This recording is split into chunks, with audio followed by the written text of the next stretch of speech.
You're listening to the God Life Culture podcast, where faith and what's trending collide.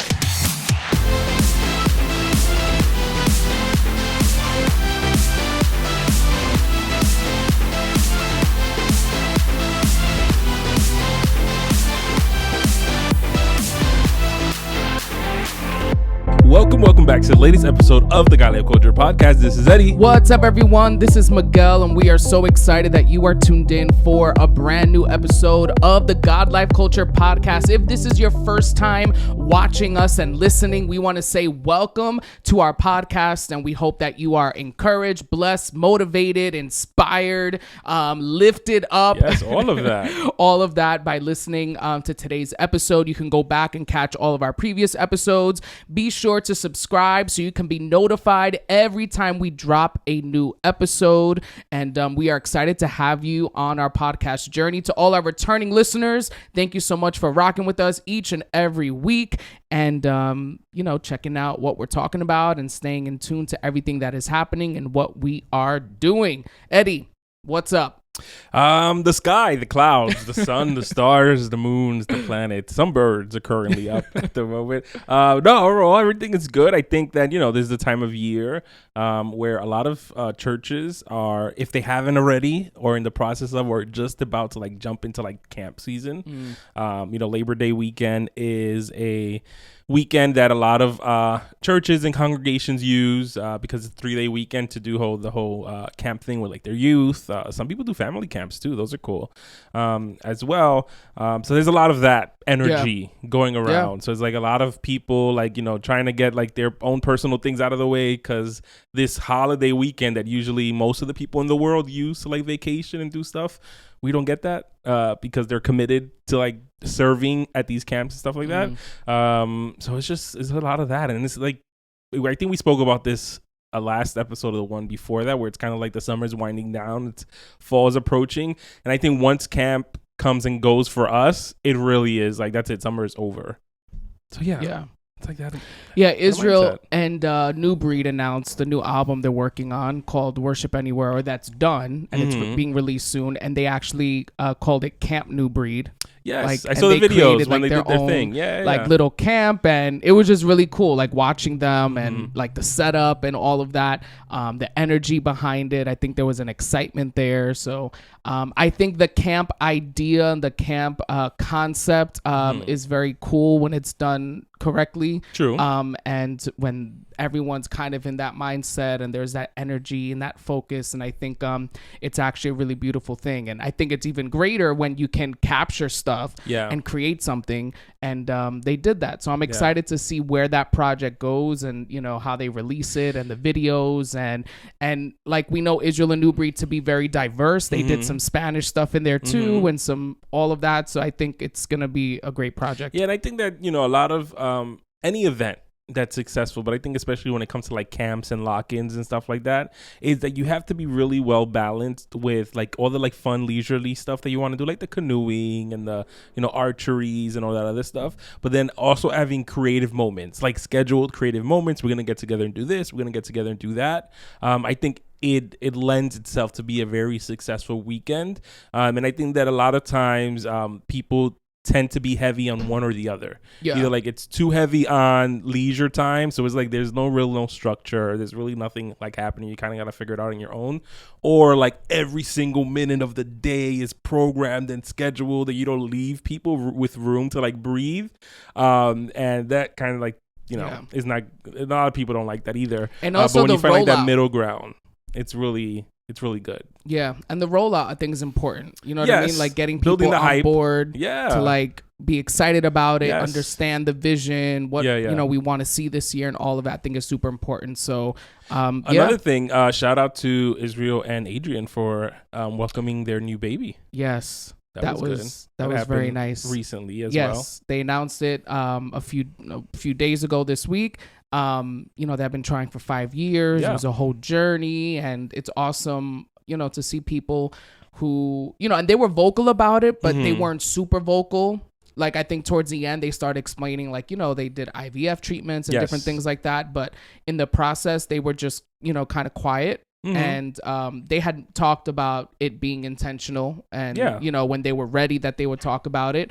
But I know that, there are a lot of people in kind of that situation and in that boat that I think would benefit from hearing their story and just, be encouraged seeing like, wow, 5 years later, and this is, their wishes came true, their prayers came true, God came through for them, and they were both so vocal about wanting children. Israel obviously had children already, but Adrian was also very vocal about wanting to have children and being a mom. So I think it was very cool moment, and his name is super cool, Ever James. I think that's a cool name. Yeah, it's like hip without being too like new agey and a little spiritual in there. Yeah, it's good. So yeah, good for them. They had the resources to bring forth a child in that manner, and listen, if you have it, you could tap into it. Absolutely do it. And for those that are surrogate. Yeah, we're a surrogate. And then there's people that don't have that at their disposal, but there are other methods that, they can try tapping into as well. And just like hoping and praying that, that blessing comes to those that really want it also. Speaking about blessings, that's a weird transition to today's subject, which is we're going to play a video, and it is a little messy. A little controversial because people had a lot of opinions about this. And I think that on the subject of blessings, there are blessings that God gives to us that are come like randomly and come like not even asked for. Like, there's certain things that we're like praying for. There's certain like expectations that we have for like the people around us. And then there's times where either they or God like surprises us with like great things. But there's something to say about people that are demanding certain blessings to be given to them because they feel like A, they deserve it, or B, that God is demanding that for their life. So I don't know. Let's just. Do you have anything to say? You want to just play? Let's hear. Let's play this video and then we'll take it from there. That's how I know you still poor, broke, busted, and disgusted because of how you've been honoring me.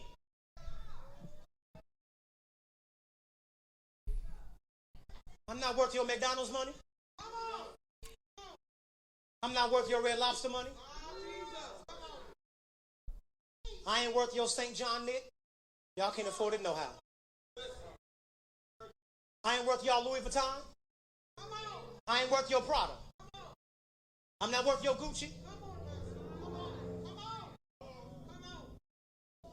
Mother, I'm saying this, and I promise you, Deacon, it is not with respect of want. I'm saying it because I want you to understand just what God is saying. I even found out that Movado, you can buy a Movado watch in Sam's. Yes, you can. Yes, you can. And y'all know I asked for one last year. Here it is the whole way in August. I still ain't got it. Y'all ain't saying nothing. Let me kick down the door and talk to my cheap sons and daughters. Well, I don't know. I said a lot. You talk. Well, this is what not to do, right? So this is a Kansas City pastor going off on his congregation because they did not get him the watch he wanted, right? So he had been asking for a Movado watch. That was the watch he wanted since last year, right? And they did not get it for him, and he's just going off on the congregation, calling them broke and disgusted, not being able to afford things and all of that. And this was live during a service. This was all over social media, by the way. And this is the stuff that we talk about all the time, right? Where lately we've been seeing this, right? We saw this recently as well with the shooting that occurred.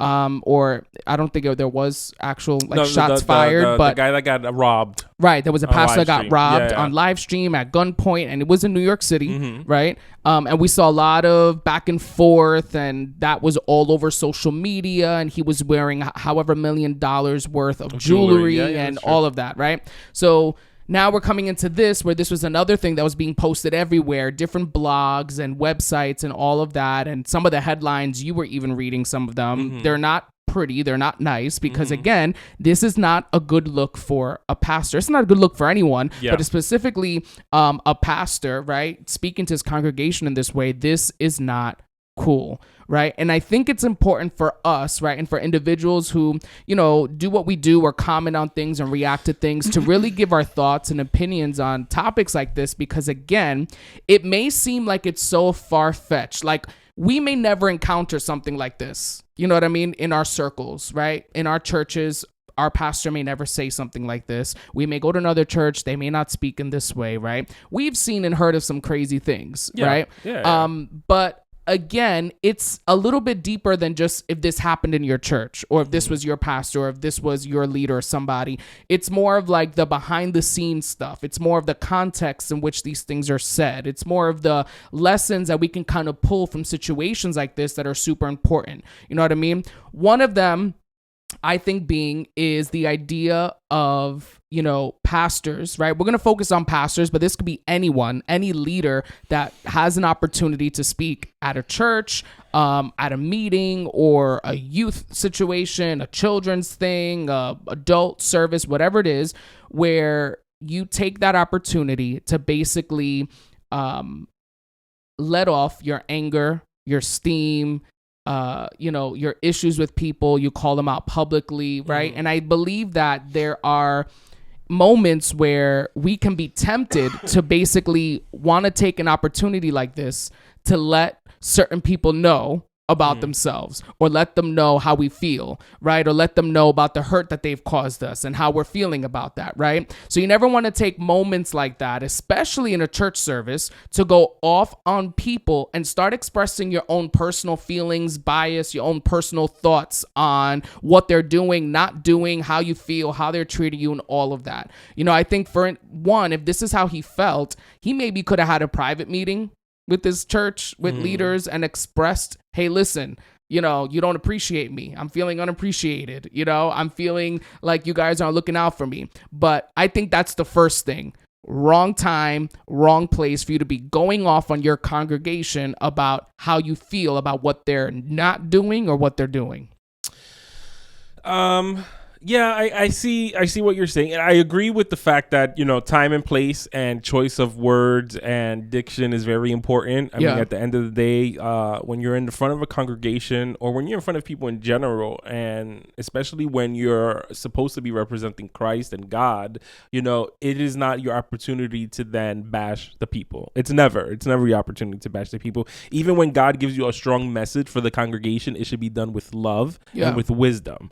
So that's number one. Number two, I think that is also important to, you know, it's quite possible, if we want to use the narrative, that he was a pastor who, you know, felt unappreciated and, you know, and then he chose this opportunity to speak on that. I think that, I don't know, I have an issue with it being a materialistic thing. You know what I mean? Like when what you're bashing everyone on is this whole watch situation, you know, it's kind of like, I don't know, like, you know, there's different ways that congregations may be able to bless their pastors and give them appreciation. You know, some churches aren't financially, you know, flowing like that. Right. And, you know, so what did they do? They're attentive to their pastors. They care for their pastors. They cook for their pastors, or, you know, they try to find different ways where it's like, we can't buy you an expensive gift, but what we can do is just let you know that we do appreciate your work. We do appreciate your generosity, your time, your efforts, like, you know, all that other stuff as well. But, you know, this is also a case of someone who we really don't know the situation. Right. So there's a lot that can be inferred, or there's a lot that could be guesstimated and all that other stuff. But I think that at the end of the day, if you are someone who finds yourself in a position of leadership, or even a position in your home, you could be a dad, you could be a mom who feels unappreciated, you know, if that's what the situation was, then there are better ways to communicate that. Absolutely. You know, there are better ways to communicate you feeling like, I don't know, like you're not giving the respect that you should be given, or the love that you should be given as well. I think that his choice of words was problematic. You know, and there is a universe and there is a world where he could have said certain of those things, said it differently, and people would have taken it as a joke, and it would have been more palatable. Even though his congregation was eating it up. Right. Which is we'll a whole nother shebang. You know, but I don't think that it is your responsibility to tell people how to spend their money so that they can better take care of you. Yeah. Like that's not a given. You know what I mean? I think that at the end of the day, yes, You should honor your leaders. You should honor your family. You should honor people in general. You honor people, especially if they're great to you and they do for you and they go above and beyond. Definitely, you should find however is the best way that you can honor them to honor them. But, you know, it's like this weird thing. I feel like churches in general always have a bad rap for being a certain type of way. Pastors and ministers in general get a real bad rap about this.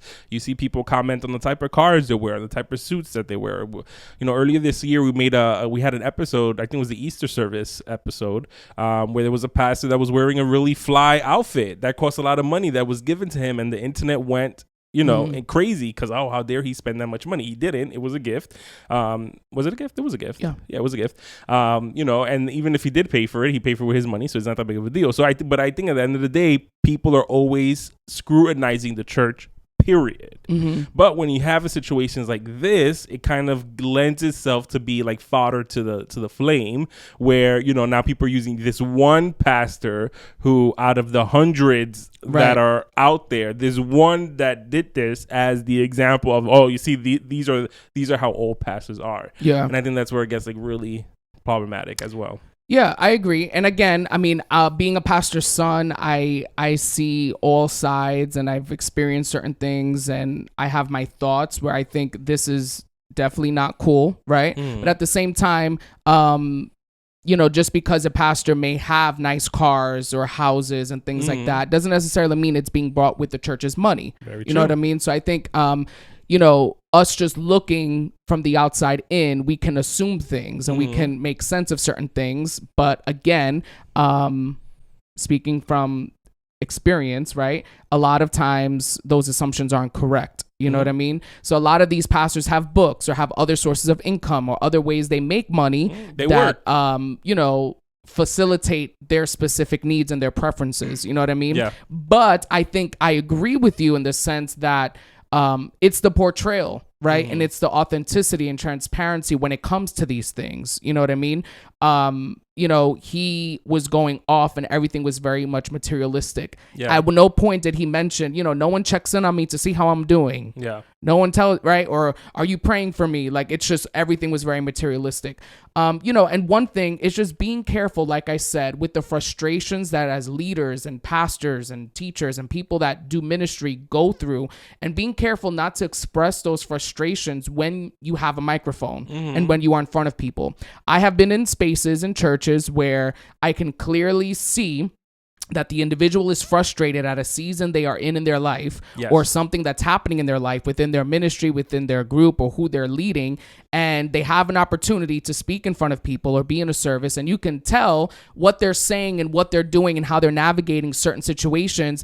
It's not so much it's God through them, but it's almost like their own personal frustration that then they bring God into the mix, right? And he did that when he said, I'm trying to get you to understand what God is saying. And he goes off to talk about his Movado, how they could find it in Sam's Club. You know what I mean? Mind you, I was doing some research and I looked it up, and like I was seeing Movados at Sam's Club for like $1,200, $1,300, all the way up. You know what I mean? So it's still, even at Sam's Club, like it's not a $200 watch, right?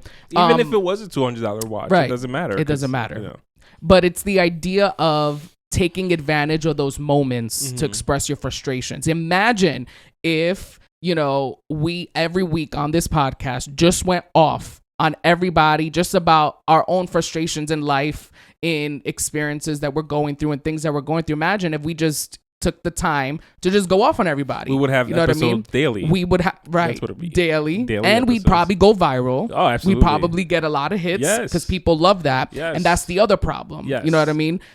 Which leads us to the next transition, which is the congregation, because we can't only focus on the pastor in this moment, although he is the star of the of the situation of the mess, right? But it's the congregation that you hear in the background, certain individuals, because I'm sure it wasn't everybody, hyping him up, saying yes, saying no on the parts when needed to say that, clapping, all of these things, right?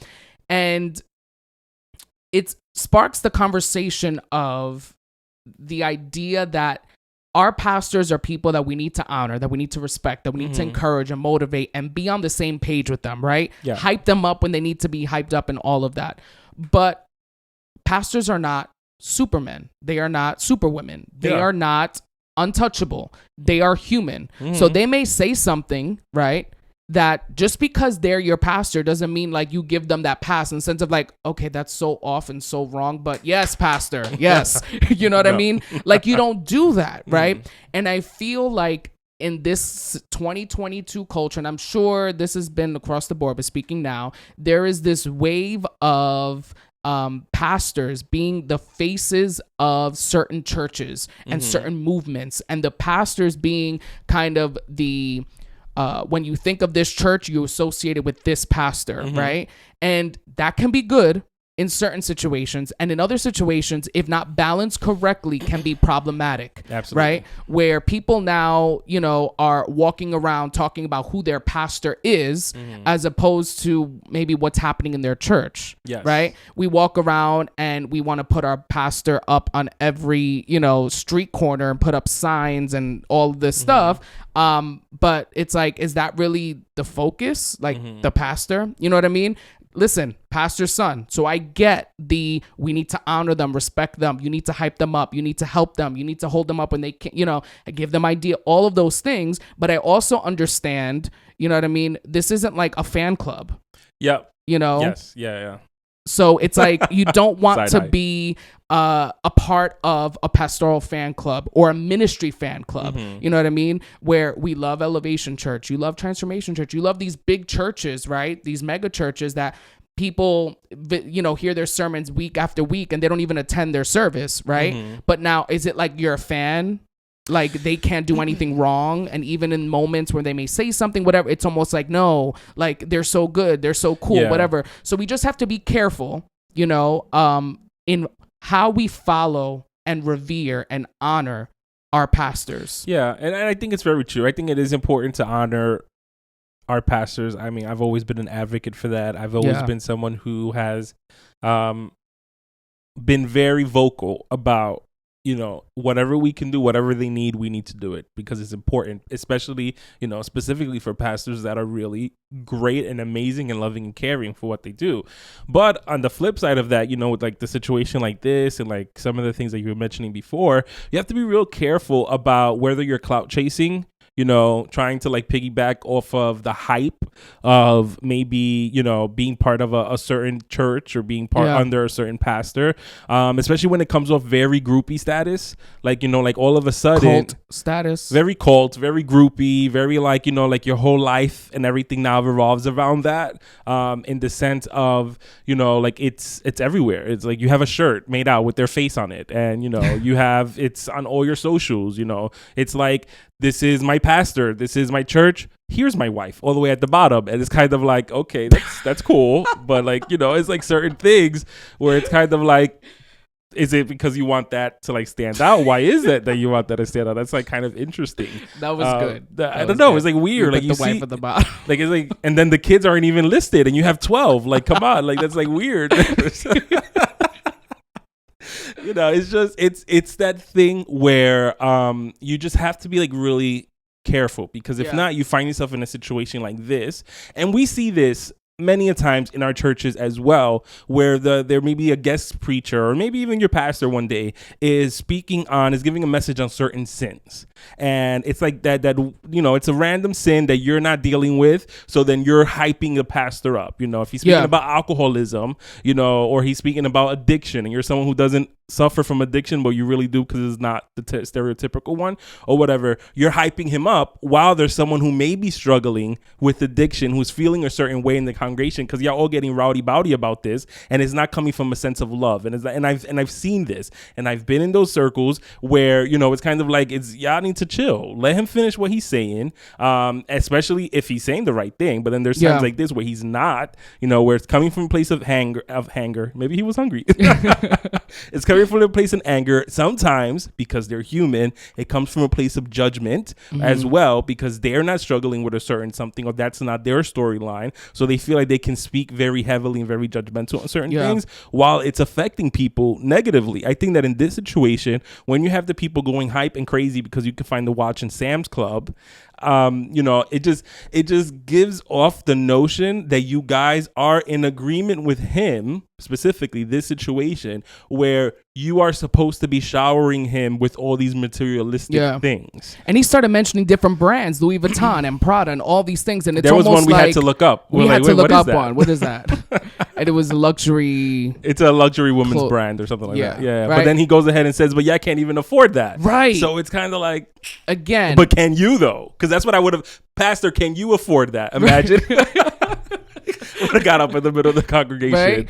Right? But it's true. It's the idea, like, you know, and it came across like he was saying, like, God wants us to do this, like bless, you know, people in this way, for you guys to bless me in this way, but y'all can't do that because you can't even afford this for yourselves. It's like, that's weird. That's wrong. Why? That's wrong. Why? Because there is a possibility, listen, there is a universe, and I'm going to say that again, where there maybe was a message that God put in his heart about giving, about blessing others, about being generous towards the people around you, and being generous to strangers, because you may find yourself in a situation where you encounter somebody and then all of a sudden, you know, God puts in your heart to be generous to them.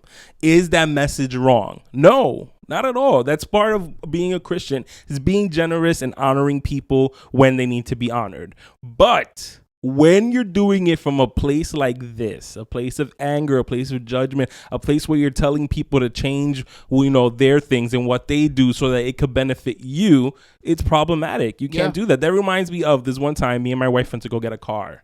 And we were looking at a couple of cars, and there was one that was just, we you know, when you're going to go buy a car, you know, you usually do a little haggling. You know, you do a little back and forth because the price that they're giving you is not the lowest price they can sell it. But there was this one dealership we had to walk away from because the guy took this method. So instead of him like selling us the car and telling us, listen, you know, the tires are great, the features are awesome. Like, instead of doing that, he was like, yeah, you know, you can afford this car if you stop eating Starbucks, if you stop drinking Starbucks, or if you stop doing this, you know, instead of going on date night, you know, do one less date night a month, you'll be able to afford this car. And I'm looking at him like, you're not supposed to be telling me what I need to stop doing to afford this car. You should be selling this car to me so that I make arrangements to be able to buy it. And it's kind of like, you know, not that we're going to use that as an example, but it's kind of the same thing. When you speak about giving and generosity, it's not about telling the person the things that they need to stop doing in order to be generous. It's really about explaining to them the purpose and the goodness and the blessings that come when you are generous towards others. Yeah, and again, you know, giving him the benefit of the doubt that maybe he is in a church where he is doing 5 services a week, going to people's homes, you know, visiting people in hospitals and jails and prisons, and going to their food pantry to serve out food in the community, and doing all of that in a week, right? And is getting $0 as a salary, maybe, you know, putting of his own money for certain things, let's just say, right? As humans, right, and as pastors and people who are doing all of this, you may feel like, man, like I'm doing so much and I'm sacrificing so much and I don't get anything in return, right? There's no compensation. And in order for me to be able to live and survive, you know what I mean, financially, I need something, right? One, I believe you present that to the Lord, right? Yeah. And talk to him about that. But 2, you speak to some trusted leaders in your congregation. Speak to the board. Your church should have a board. And talk to them and present the situation, present your receipts, you know what I mean? Literal receipts, you know what I mean? And let them know. But your people will also know the work that you do. Yes. And if they don't know the work that you do and they're just unaware of all of that, then maybe there's the problem too. Like you need to bring them up to speed into actually everything that you do, right? But there is a wise way to go about, you know, requesting compensation, even if it's the pastor that has to do it. Yeah. Which is unfortunate. Yeah. Right? Because there should always be people around the pastor, whether it's in leadership, right, that sees the work, sees the late nights, sees everything that's being done and says, we need to compensate him. We need to compensate her. You know, they deserve this.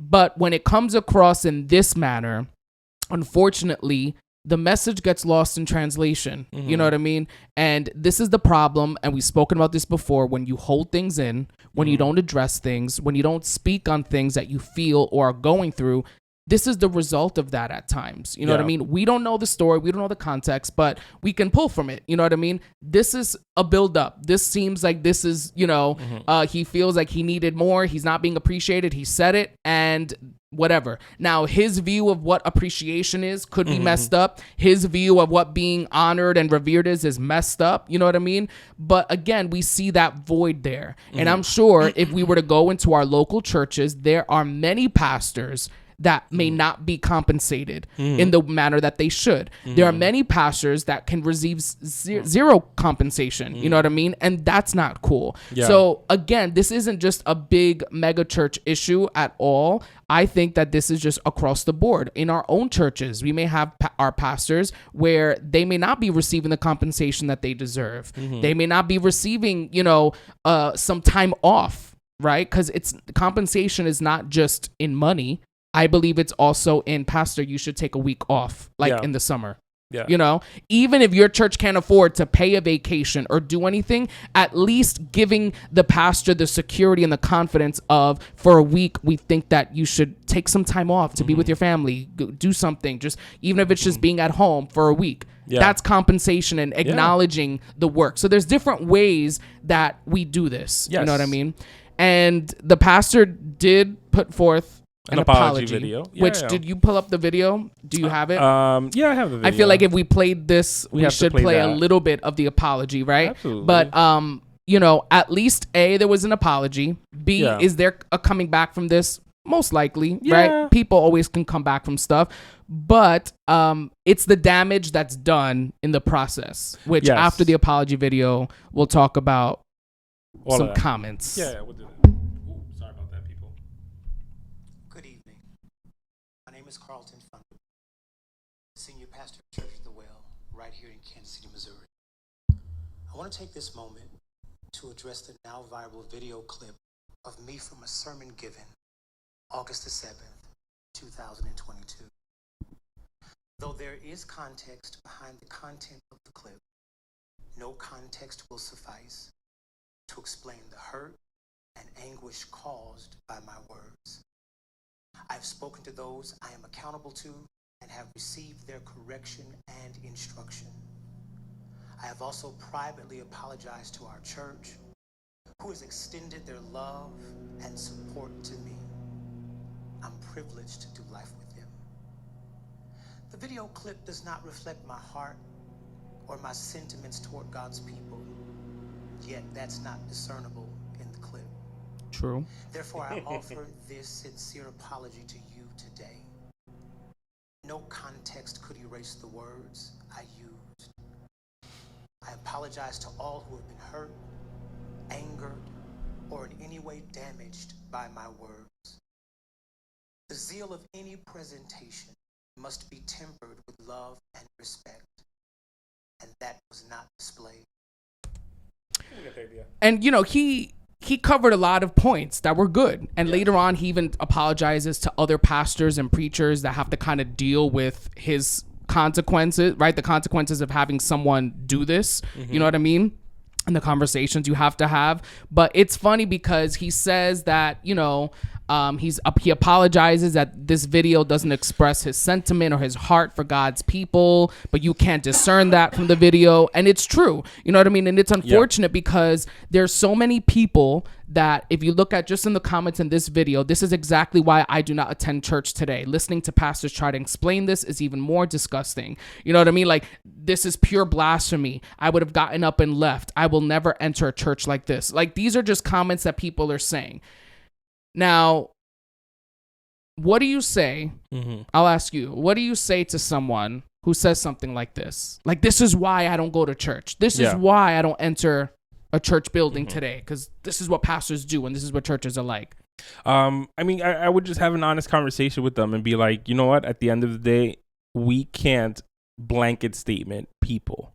You know what I mean? You can't blanket state a group of people. You can't blanket statement men. You can't blanket statement women. You can't blanket statement women of color, people of color. Like, you can't do that, because at the end of the day, we're all human. And I think that is the biggest thing that people tend to forget. The people that love God, people that preach about God. People that go to church are human. And whether or not, some people have made the mistake of trying to appear superhuman when they're not, and that's why it's fed that narrative. I think that what we need to learn to do is to give grace and mercy. Yeah. I would 100% agree with them. Like, that was a mess. That was wrong. That should have never happened. It's unfortunate that it happened, and there will be consequences that are paid for that, whether him specifically or the ripple effect that has, which he mentions in his apology video about how, because of what he did, there are pastors that are going to be looked at a certain way simply because they have the title of pastor. So they're going to, people will assume that they are materialistic the way that he was as well.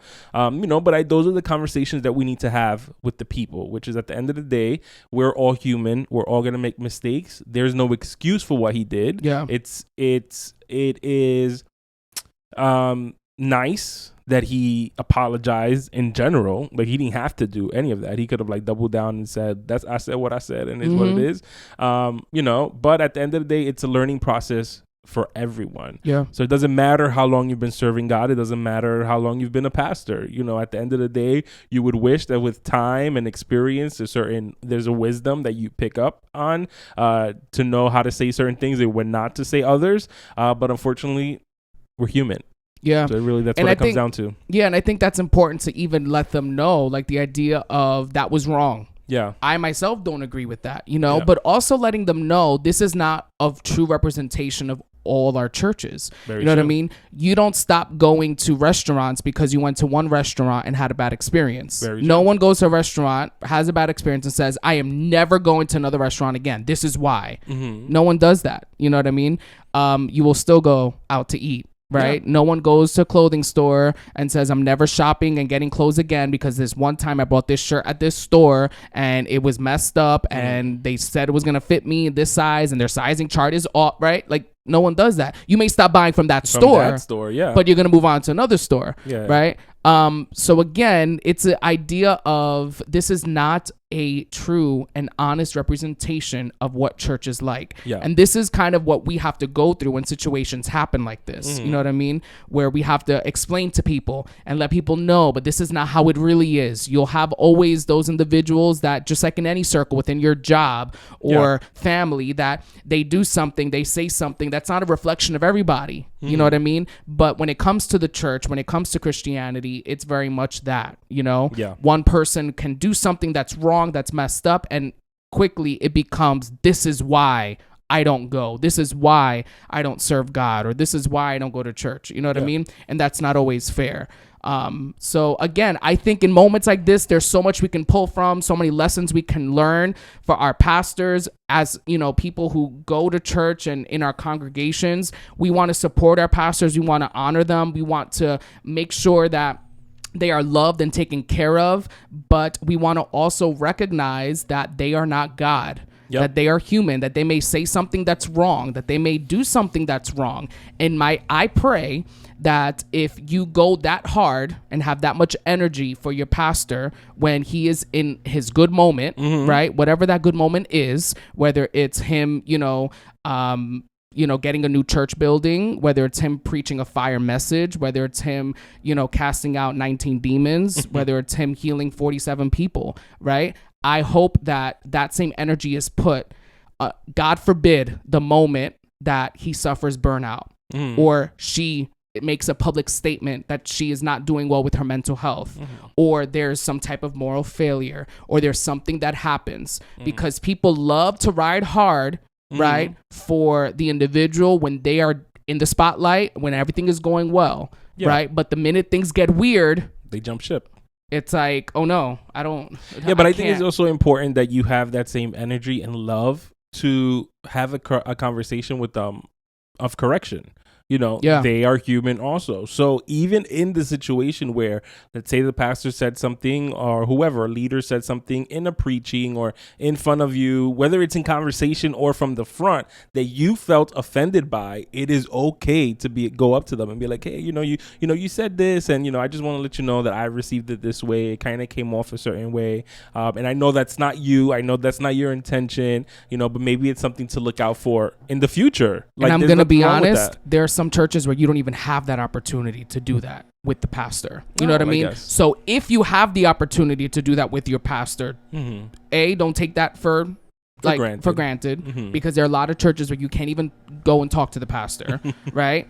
And, understand that, again, these pastors are speaking not just to you. Yeah. So you may have taken it that way because of your context, your story, and your feelings, but everybody else didn't, because that's not their story, Yeah, but and then next week it'll switch and it can be somebody else, right? Yeah, but I think it's important not to go into it with that mentality always, because there is a possibility that a lot of people did feel a certain type of way about it, but nobody had the gall to go up to the pastor in love, or the leader, whoever, to be like, hey, you kind of said this and it was kind of weird, or it was wrong, or whatever, because I think that that's important also. Like, you can't go into it just assuming, oh, it only offended me, it's okay, when it maybe offended more than one person. I think at the end of the day, there's a difference between it hit a sore spot because that's an area in your life that you need to work in, or that's an area in your life that you're weak in, versus that was problematic, or that wasn't said the best way, so let me just with love let them know that next time your message will hit a home run if you tweaked it a bit. And the problem with that is that there are people that think that their interpretations and translations are correct. So meaning, I received it this way, and pastor, honestly, I think if next time, if you said it in this way, and they're like, that's like La La Land stuff. You know what I mean? Yeah, I get so that. I think it's hard because, unfortunately, a pastor or even people that put out content or whatever, you are constantly speaking and saying things. You are bound to say something wrong. Absolutely. Last week on our episode, I said something that you needed to clarify towards the end, right? Mind you, in my head, as I'm speaking, I'm not saying that or assuming that, right? Or what could be perceived with what I'm saying, but I wasn't clear with it. You jumped in and kind of clarified it, and it was like, yes, like, obvious, like, in my mind, it's like, absolutely, like, I agree with you, I just didn't say it. So I think that there are moments where the pastor will always say something you won't like. Other people may say something you don't like. Now when you get in reference in terms of problematic, like, dude, you can't say stuff like that again. Like, that's good. I think you have trusted people around you that are able to have those conversations, and they should be able to tell you, and you should be able to receive it well. Like, you have to next time provide a little more clarity in that. Or what about this example of a person that went through this? You know what I mean? So it's hard because, again, the pastor's just that one person constantly being in front of so many people who have, again, different opinions and backgrounds and situations that, they may think of and want to address. But again, a situation like this or similar to this, it's almost like everybody after that service should have went up to him and been like, Pastor, we need to talk, But again, I think that, that lends itself to having the right people on your board, the right people around you to be like, that you trust, to be like, Pastor, this is how that was perceived, or this is how it looked like, to us as we were here listening to you. I think that's super important. Yep. I think it's important. With that being said, if you ever find yourself in a situation where you spoke out of turn, or you said something that you weren't supposed to, whether it was through anger or through frustration or whatever, maybe you don't have to go out and put out an apology video. But I think it is important to, speak to whoever you do need to speak to. Yeah. And, mend those fences as well. And at times, he mentioned in his video, he had a private conversation with his congregation, and he did that. Sometimes that's all you need. You just need a little private situation. And, I think at the end of the day, we should just be really, really